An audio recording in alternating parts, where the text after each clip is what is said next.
যুক্তরাষ্ট্রের নিউ ইয়র্কের ম্যানহাটনের park Avenue এলাকা জুড়ে তখন আতঙ্ক।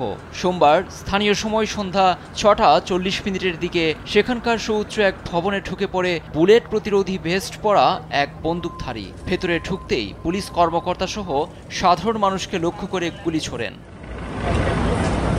খবর পেয়ে ঘটনাস্থলে পৌঁছে বন্দুকধারীকে নিষ্ক্রিয় করতে অভিযানে নামে নিউ ইয়র্ক পুলিশ। বেশ কিছুক্ষণ গোলাগুলির শব্দে এলাকায় আতঙ্ক ছড়িয়ে পড়ে।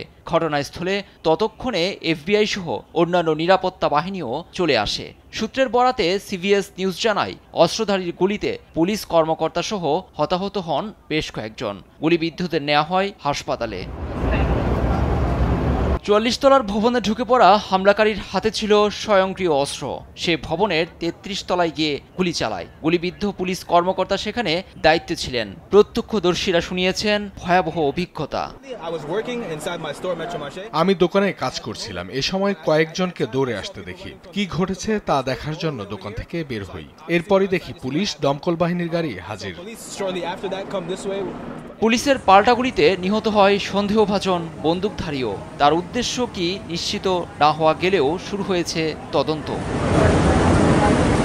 এদিকে সোমবার যুক্তরাষ্ট্রের নেভাদার রেনো শহরের সবচেয়ে বড় ক্যাসিনোর বাইরে এলোপাতাড়ি গুলি চালায় এক বন্দুকধারী। সোমবার সকালের ঘটনায় নিহত হন অন্তত ৩ জন। আহত অবস্থায় বন্দুকধারীকে আটক করেছে পুলিশ। নিহতদের সঙ্গে হামলাকারীর কী সম্পর্ক ছিল তা এখনও বের করতে পারেনি নিরাপত্তা বাহিনী। লুৎফর কবির, নিউজ ডেস্ক, দেশ টিভি।